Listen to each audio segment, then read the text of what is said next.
आज की कहानी का नाम है अतृप्त आत्माओं का साया। सुशांत नाम का एक लड़का था जिसने अनजाने में सोते हुए 3 आत्माओं को नींद से जगा दिया था। तो कहानी शुरू होती है। सुशांत नाम का एक लड़का था, उसके पापा का पोस्टिंग दूसरी जगह पर हो गई थी, इसलिए उनके परिवार अपने शहर छोड़कर दूसरी शहर में रहने के लिए आया हुआ था। उस शहर में जहाँ पे सुशांत का घर था, वहाँ से थोड़ी दूरी पर उनका मामा का भी घर था। उसके मामा के 2 लड़का था। ज़्यादातर सुशांत अपने मामा के घर पर ही रहता था और उन दोनों के साथ जाकर क्रिकेट खेलता था। सुशांत उन दोनों से कुछ साल बड़े थे। हमेशा वो सब घर के सामने रास्ते के ऊपर ही क्रिकेट खेलते थे। लेकिन एक दिन सुशांत उन दोनों को बोला, रास्ते के ऊपर खेलने में मज़ा नहीं आ रहा है, चलो बाहर किसी बड़े से मैदान में जाकर खेलते हैं। वो दोनों बोले, तुम ठीक कहते हो, यहाँ पे खेलने में मज़ा नहीं आ रहा, जगह थोड़ा बड़ा होता तो ज़्यादा मज़ा आता। फिर तीनों मिलकर खेलने के लिए बड़े मैदान ढूंढने लगा। क्योंकि उस शहर में वो नए आए थे, इसलिए उन्हें कुछ पता नहीं था। ढूंढते ढूंढते आखिरकार उन्हें एक बड़ी मैदान दिखा। वो मैदान चारों ओर से घिरा हुआ था और बाहर साइन बोर्ड पे लिखा था, यहाँ पे खेलना माना है, यहाँ प्रेतात्मा रहते हैं। सुशांत को लगा यहाँ पे कोई ना खेले, इसलिए ये सब लिखा हुआ है। वो उन दोनों को बोला, चलो अंदर जाके खेलते हैं। लेकिन वो दोनों बोले, हमारे मम्मी ने भी यहाँ पे आने से माना किया है। सच में यहाँ प्रेतात्मा का बास है। मेरी मम्मी ये भी कहती है कि जब भी कोई इस मैदान के अंदर जाते हैं, यहाँ पे रहने वाले प्रेतात्मा होश में आ जाते हैं और उनके पीछे पड़ जाते हैं और तब तक पीछा नहीं छोड़ता जब तक वो उन्हें मार ना दे। हमें डर लग रहा है, हम नहीं जाएंगे, चलो कहीं और जाकर खेलते हैं। सुशांत भी दोनों के बातें सुनकर अंदर से थोड़ा डर जाता है, लेकिन उन दोनों के सामने ऐसे दिखाता है जैसे उसे कोई फर्क नहीं पड़ा। और फिर कहते हैं कि ये सब लोगों ने बातें बनाए हुए हैं, हकीकत में ऐसा कुछ नहीं होता। देखो मैं कैसे अंदर जाता हूँ और मुझे कुछ नहीं होगा। यह कहकर वो अपनी बात मनवाने के लिए धीरे धीरे अंदर जाने लगा। अंदर जाते जाते उसका भी धड़कन थोड़ा तेज हो रहा था। पीछे से वो दोनों आवाज लगा रहे थे, सुशांत भैया मत जाओ मत जाओ। लेकिन कौन किसकी बात सुनता है। उसके सर के ऊपर कुछ और जुनून सवार था। ऐसा लग रहा था जैसे कोई शक्ति उसे अंदर की तरफ खींच रहे हैं। वो सीधा अंदर चला गया, लेकिन उसे कुछ नहीं हुआ। वो वापस आए और उन दोनों को बोला, मैंने कहा था ना कि ये सब बनाई हुई बातें हैं, देखो मुझे कुछ नहीं हुआ, चलो अंदर चल के खेलते हैं। लेकिन फिर भी वो दोनों अंदर जाने के लिए मान नहीं रहे थे। सुशांत ने उन्हें ऐसे तैसे समझाकर अंदर जाने के लिए मजबूर कर दिया। फिर वो सब मैदान में प्रवेश कर जाते हैं। तब भी उनके साथ कुछ नहीं हुआ था। थोड़ी देर वो सब मैदान के अंदर खड़ा रहा और इधर उधर देखता रहा कि कुछ गड़बड़ तो नहीं हो रहा, लेकिन उन्हें ऐसा कुछ महसूस नहीं हुआ। अब उन दोनों को भी लगने लगा, सुशांत भैया ठीक कह रहे हैं, यहाँ पे कोई प्रेतात्मा नहीं रहते, हम फालतू में डर रहे थे। फिर सुशांत बोले, चलो खेलना शुरू करते हैं, तुम जमीन में विकेट गाड़ दो। फिर वो जब विकेट गाड़ने गया तो विकेट जमीन के अंदर नहीं जा रहा था। बहुत कोशिश करने के बाद भी कुछ नहीं हुआ।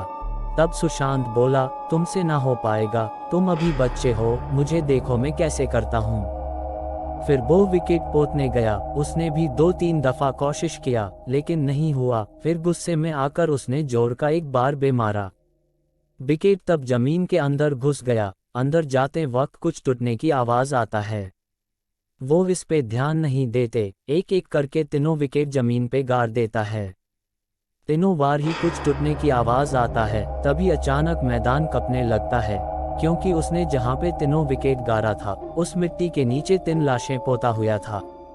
तीनों विकेट उन तीनों लाशें के खोपड़ी को फाड़कर रख दिया था। विकेट गाड़ते वक्त जो आवाज आई थी, वो इन तीनों लाशों के खोपड़ी फूटने के वजह से आई थी। अब मैदान में तूफान गोल गोल घूमना शुरू हो गया। ये देख के सुशांत के मामा का 2 लड़का वहां से भाग गया।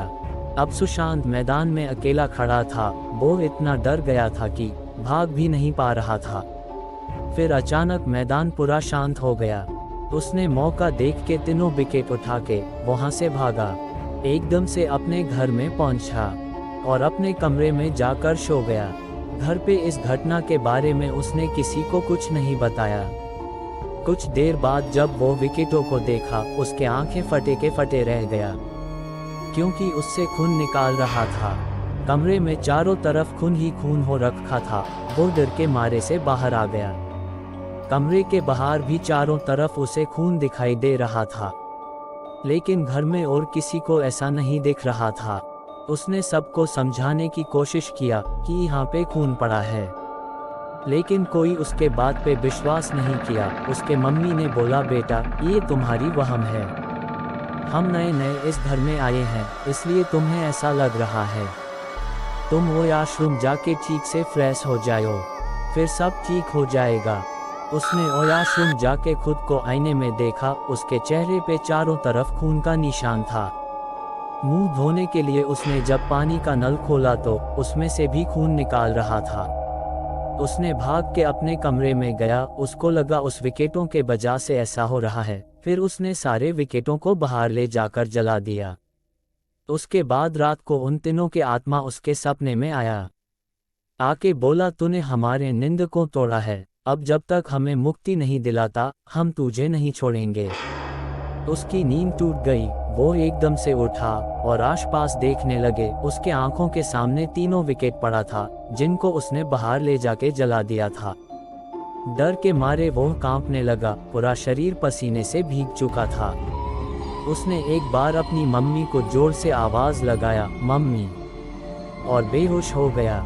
उसका मम्मी दौड़ते हुए आया, आके उसके चेहरे पे पानी का छिटा मारा। फिर जब उसका होश आया, उसे तेज बुखार चढ़ा हुआ था और पूरा शरीर पीला पीला हो गया था। सुशांत का तबीयत बहुत ही खराब हो रखा था।